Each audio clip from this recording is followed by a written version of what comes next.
Bonjour et bienvenue dans la troisième séquence de notre MOOC sur le vieillissement normal et pathologique.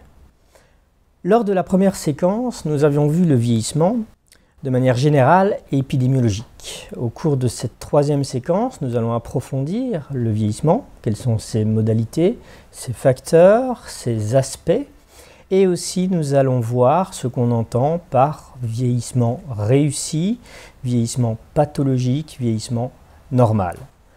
Pour introduire cette séquence, revenons à la question: le vieillissement est-il quelque chose de normal en milieu naturel? Nous avions dit que certains animaux parvenaient à s'affranchir, dans une certaine mesure, du vieillissement. Nous allons voir quelques exemples.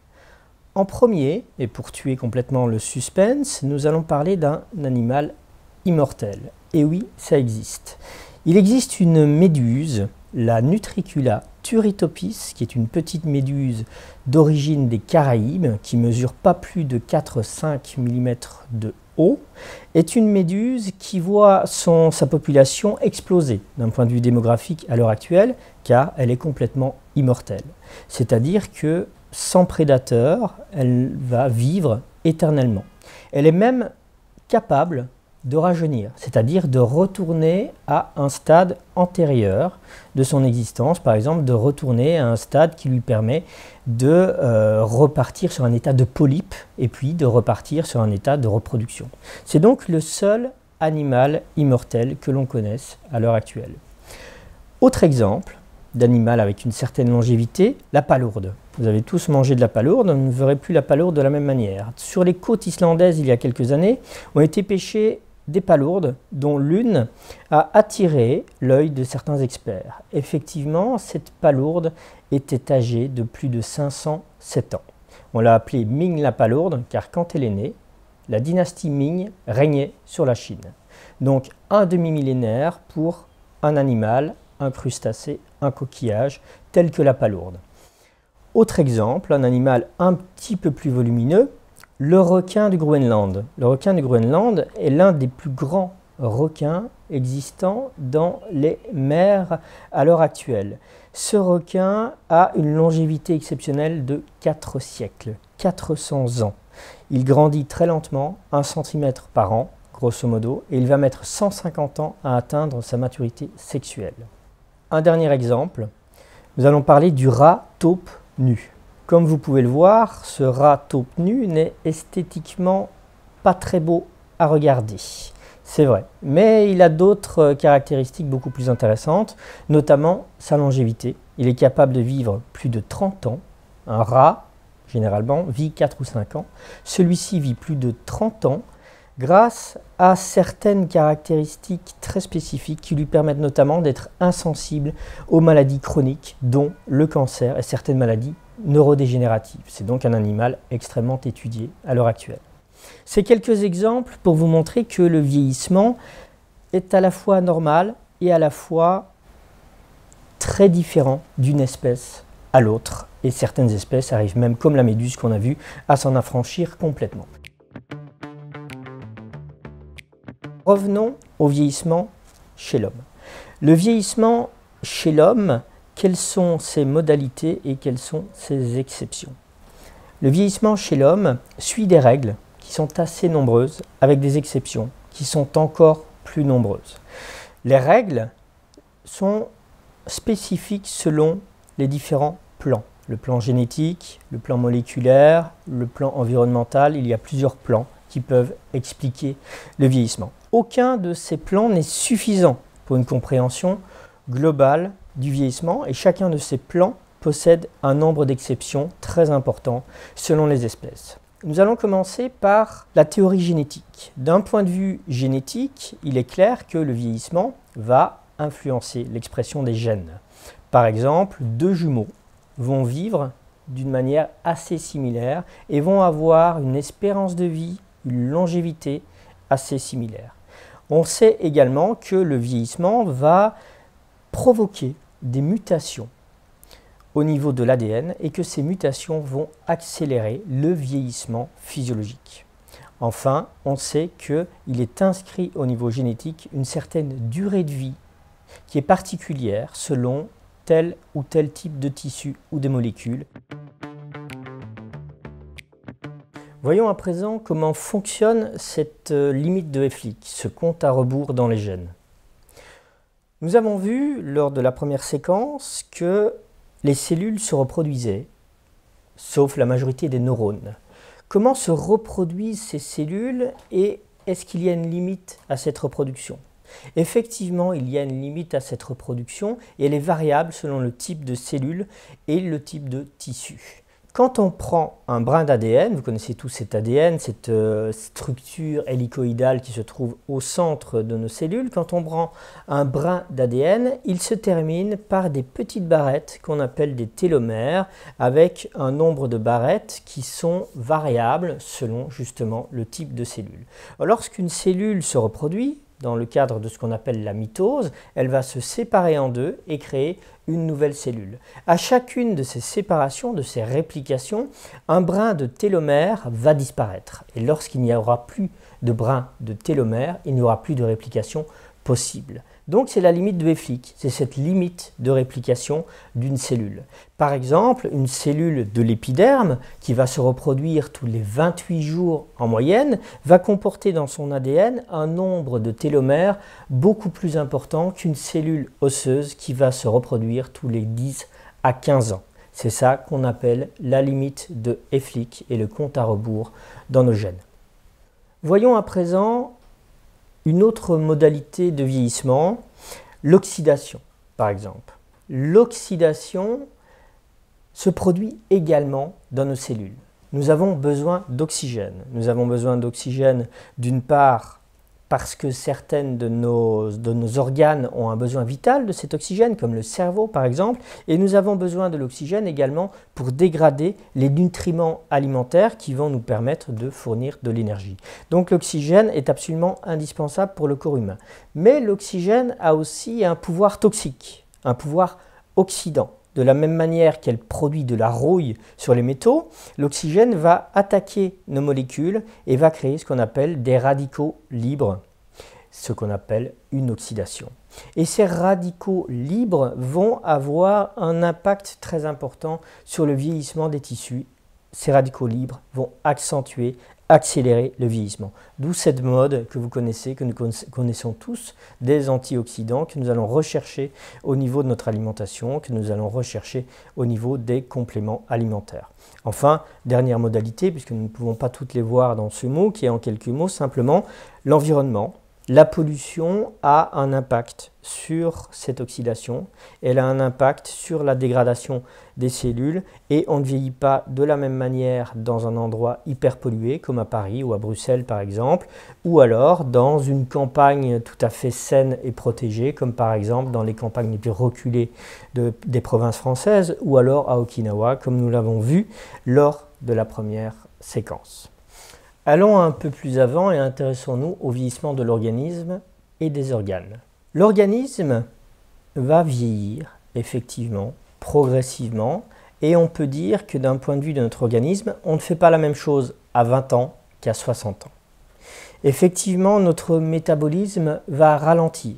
On va perdre notamment beaucoup de masse maigre, c'est-à-dire des muscles, et on va de manière naturelle avoir une tendance à garder les masses grasses, effectivement. Donc il faudra compenser cet effet naturel par un petit peu plus de sport et un petit peu plus d'hygiène de vie, un petit peu plus d'effort sur notre alimentation.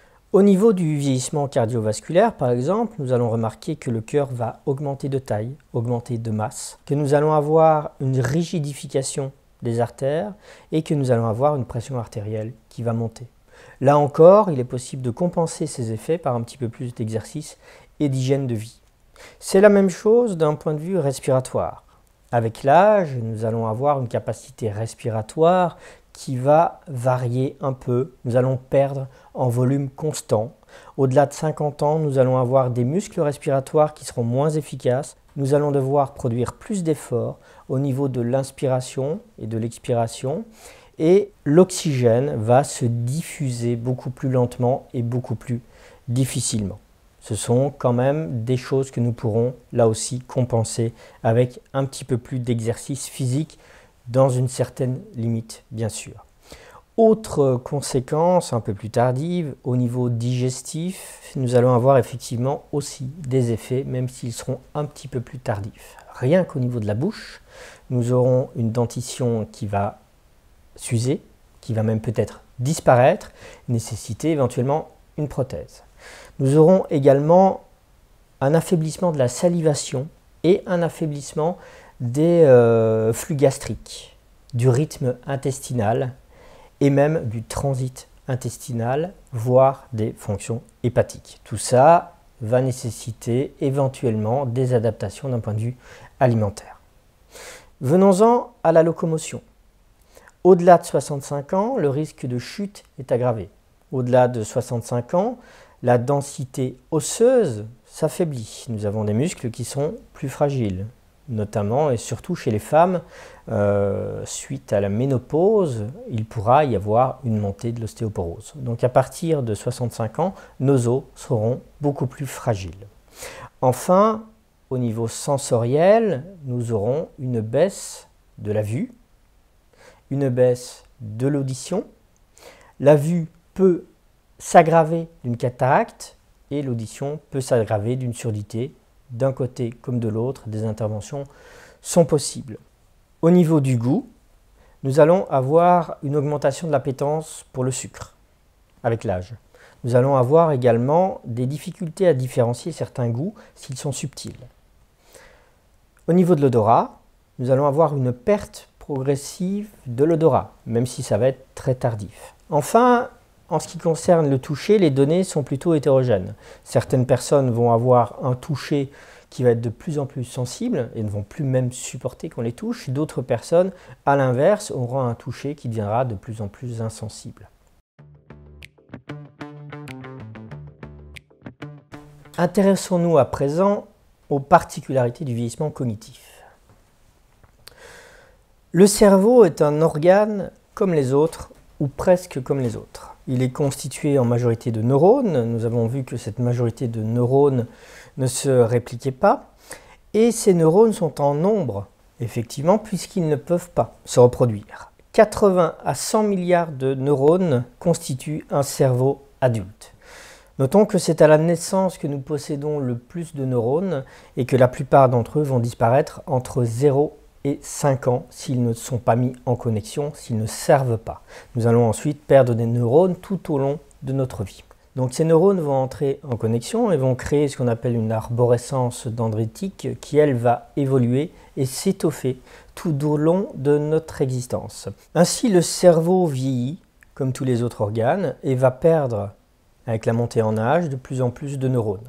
Il est ainsi normal qu'une légère atrophie soit détectable avec le vieillissement. Cette légère atrophie, on la retrouve chez tout le monde, mais on peut la retrouver d'une manière beaucoup plus importante en cas de maladie neurodégénérative, bien entendu. Les aires cérébrales du cerveau et les fonctions générales du cerveau ne vont pas être atteintes d'une manière uniforme. Elles vont être atteintes d'une manière très différente d'un secteur à l'autre par le vieillissement. Par exemple, c'est le cortex entorhinal, c'est-à-dire la partie qui se trouve sous le lobe temporal, qui va être atteinte en premier par le vieillissement. C'est également cette partie qui va être atteinte de manière massive lors de la maladie d'Alzheimer. Pour compenser la perte de certaines fonctions cérébrales, nous allons avoir une espèce de plasticité cérébrale qui va être très importante avec un concept qu'on appelle le concept de réserve cognitive. Alors ce concept, ça signifie que certains réseaux peuvent être hypertrophiés en quelque sorte, peuvent avoir des connexions tout à fait riches et nourries grâce à un environnement socio-culturel important, grâce à un environnement enrichi, comme on dit, donc grâce à des stimulations très intéressantes, très nourrissantes tout au long de notre existence. Intéressons-nous donc au niveau cognitif, au niveau des fonctions cognitives. On remarque avec la montée en âge un déclin progressif et léger de certaines fonctions, comme la mémoire par exemple. C'est tout à fait normal. Au-delà de 65 ans, la majorité des personnes vont se plaindre d'une perte de leur mémoire. Encore une fois, c'est un processus qui est tout à fait normal. On ne se pose pas la question qu'au niveau musculaire, à 60 ans, on ne peut pas réaliser la même chose qu'à 20 ans. Mais par contre, on se pose la question, tiens, c'est étrange que ma mémoire de mes 60 ans ne soit pas la même qu'à 20 ans. Tout ça est effectivement à remettre dans un contexte évolutif et c'est peut-être simplement quelque chose qu'il faut prendre et accepter tel que cela se présente. À côté de la mémoire, nous allons voir d'autres fonctions cognitives qui vont également s'affaiblir, décliner légèrement avec l'âge. C'est notamment le cas de l'attention divisée par exemple. Il va être de plus en plus compliqué de faire deux choses en même temps. À côté de ce déclin de l'attention, nous aurons également des difficultés d'inhibition. Difficultés d'inhibition des informations non pertinentes. En gros, nous serons plus distractibles avec la montée en âge. Et là encore, c'est un processus naturel que nous allons compenser avec l'une ou l'autre stratégie ou avec une réserve cognitive bien étoffée. Enfin, toujours au niveau cognitif, certains auteurs pensent qu'il est intéressant de comparer les deux grandes formes d'intelligence, que sont l'intelligence fluide et l'intelligence cristallisée, et leur devenir avec le vieillissement. L'intelligence fluide, c'est cette intelligence qui nous permet de nous adapter aux problèmes avec des solutions nouvelles. Donc il s'agit de faire preuve de créativité, de sortir des sentiers battus et puis de trouver des alternatives nouvelles face à des problèmes parfois très compliqués. Cette intelligence fluide va être très sensible au vieillissement. Donc plus on va vieillir et plus on va perdre en intelligence fluide. A contrario, l'intelligence cristallisée, c'est cette intelligence que nous avons acquis avec nos connaissances, avec nos habitudes, avec nos expériences et qui nous permet de réagir de manière quasiment automatique aux problèmes qui se rencontrent. Cette intelligence cristallisée, elle va être préservée au cours du vieillissement et donc nous allons pouvoir compter dessus pendant très longtemps et même avec une maladie d'Alzheimer, cette intelligence cristallisée va rester efficace. Qu'en est-il des aspects psychologiques du vieillissement? La psychologie du vieillissement est un domaine vaste, avec là aussi de nombreux courants, de nombreuses théories. Nous allons parler de 5 d'entre elles qui nous paraissent intéressantes pour comprendre le vieillissement. La première de ces théories du vieillissement est la psychologie structuraliste ou psychanalytique, qui est l'une des théories les plus anciennes, mais aussi à l'heure actuelle un petit peu en perte de vitesse.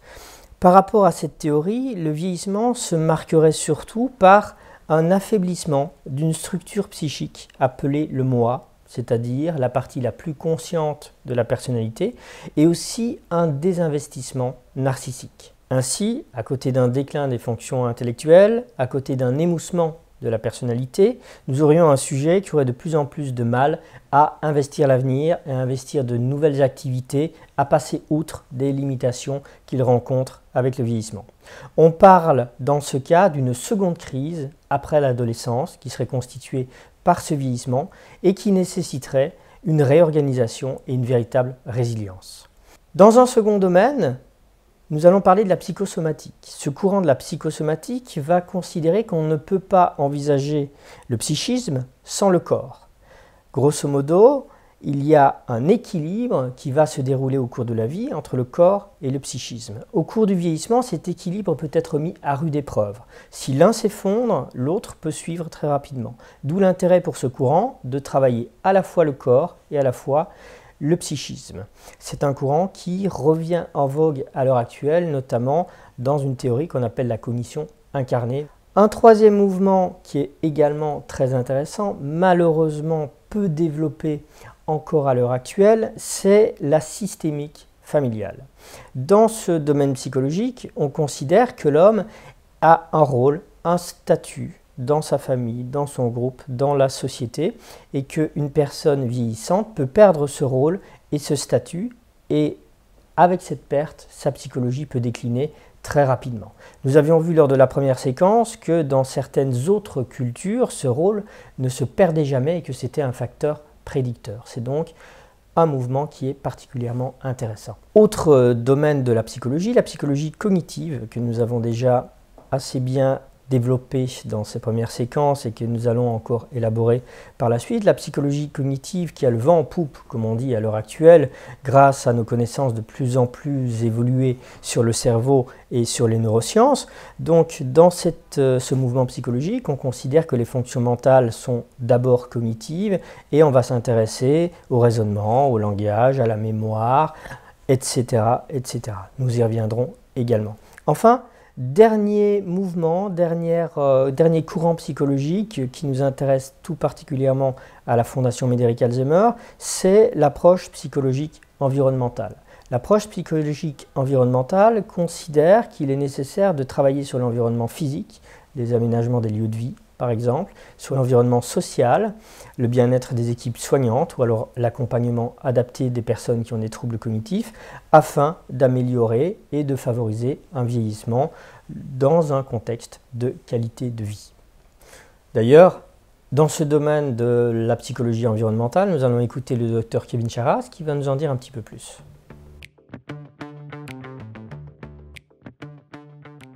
L'approche environnementale, c'est une approche qui consiste à se centrer sur l'environnement de soins et d'accompagnement des personnes qui sont atteintes de troubles cognitifs. Ça peut être l'environnement social, dans quel cas on va plus se centrer sur les professionnels qui travaillent dans les environnements de soins ou d'accompagnement des personnes malades, ou alors l'environnement dit architectural, c'est-à-dire qu'on va travailler plutôt sur les mobiliers de manière à l'adapter au mieux aux besoins des personnes qui se trouvent dans cet environnement-là. En fait, ce qu'on observe souvent dans les établissements, c'est qu'un grand nombre de personnes sont de plus en plus assistées, alors qu'elles arrivent encore avec un certain nombre de compétences de cette dégradation. Les professionnels ont tendance à faire à la place d'eux pour les personnes et ne plus faire avec ces personnes-là. Et notre objectif dans une approche environnementale, ça va être d'organiser l'environnement de telle manière à leur redonner un certain nombre de repères, puisqu'on parle de personnes désorientées, de telle manière à ce qu'elles puissent réacquérir une certaine autonomie dans les activités de la vie quotidienne. Et on appellera ça, dans ce cas-là, un environnement qui est capacitant. Quand l'environnement rend plus complexe ces tâches du quotidien, on va appeler ça un environnement qui est incapacitant. Ce sont des processus qui arrivent pour tout le monde, aussi bien pour les personnes qui sont atteintes de troubles cognitifs que pour les personnes qui n'en sont pas. Et on peut prendre un exemple très simple, c'est de se dire que l'on a faim, et que par conséquent, du fait qu'on est très faim, on va aller chercher de la nourriture dans un frigidaire, dans une cuisine, et qu'en arrivant dans la cuisine, on ne trouve pas de frigidaire. Quand une personne qui est atteinte de troubles cognitifs arrive dans un environnement qui ne lui permet pas d'effectuer les activités qu'elle s'est données pour tâche, ça peut générer un stress tel qui vont éventuellement déboucher sur des comportements de type agression ou agitation, voire même de la déambulation. On pourra aussi trouver des troubles du comportement dits non productifs qui, par constat d'échec finalement, pour effectuer une tâche ou une activité désirée dans un environnement, va mener à des troubles du comportement de type dépression ou apathie, tout simplement du fait qu'on a le sentiment de ne plus pouvoir subvenir à ses propres besoins, en tout cas subvenir à sa propre survie dans un environnement donné. Pour terminer cette séquence sur le vieillissement, nous allons parler du vieillissement réussi. Il existe 3 grands scénarios du vieillissement qui ont été introduits par les auteurs Rowe et Kahn en 1997, que sont le vieillissement normal ou usuel, le vieillissement pathologique et le vieillissement réussi. Le vieillissement normal ou usuel est le vieillissement que nous rencontrons le plus souvent. Dans ce vieillissement, la personne va vivre en adéquation avec l'espérance de vie de son époque et les altérations physiologiques ou cognitives qu'elle va rencontrer seront des altérations qui ne seront liées à aucune pathologie. À la fin de ce vieillissement normal ou usuel, la personne va rencontrer une période courte ou moyenne de dépendance et de perte d'autonomie. Nous allons avoir également ce qu'on appelle un vieillissement pathologique. Alors ce vieillissement pathologique, comme son nom l'indique, va être compliqué, aggravé par la survenue de pathologies. Ça peut être des pathologies cardiovasculaires, des AVC par exemple. Cela peut être des pathologies de la locomotion, maladie de Parkinson par exemple, ou l'une ou l'autre démence, maladie d'Alzheimer, pour ne citer qu'elle. Dans le cadre de ce vieillissement pathologique, une dépendance va survenir très tôt et va peut-être se prolonger pendant un certain nombre d'années avant le décès qui souvent intervient avant la fin de l'espérance de vie pour une époque donnée. Enfin, abordons le vieillissement réussi. Pour qu'on puisse considérer qu'un vieillissement est réussi, il faut que les fonctions de l'organisme et les fonctions cognitives restent à un niveau très élevé jusqu'à l'espérance de vie et même au-delà. Là, ce serait la définition la plus stricte du vieillissement réussi. Mais ce n'est pas suffisant. Pour qu'un vieillissement soit considéré comme réussi, il faut qu'il s'insère dans un contexte de qualité de vie. Autrement dit, il faut que la personne soit satisfaite de sa vie personnelle, il faut qu'elle ait des relations sociales positives, il faut qu'elle puisse avoir des activités choisies, qu'elle ait une adaptation encore efficace et éventuellement qu'elle ressente un bien-être régulier. À ce moment-là, on est véritablement dans un vieillissement réussi et dans un bien vieillir. Le bien vieillir aurait donc des caractéristiques biologiques, cognitives et ou psychosociales. J'insiste sur le « et ou », car effectivement, on peut rencontrer des personnes âgées atteintes de certaines pathologies qui considèrent qu'elles sont pourtant dans le cadre d'un vieillissement réussi, parce qu'elles ont des relations sociales satisfaisantes, parce qu'elles ont encore des activités, parce qu'elles se sentent bien, tout simplement. Donc il est possible de compenser des limitations biologiques, des pathologies, et de rester quand même dans un vieillissement réussi. Dans cette troisième séquence, nous avons approfondi le vieillissement normal. Nous avons vu quels étaient ses facteurs, ses modalités, ses aspects, autant sur le plan physiologique que sur le plan psychologique. Dans la prochaine séquence, nous nous intéresserons au vieillissement pathologique. À bientôt.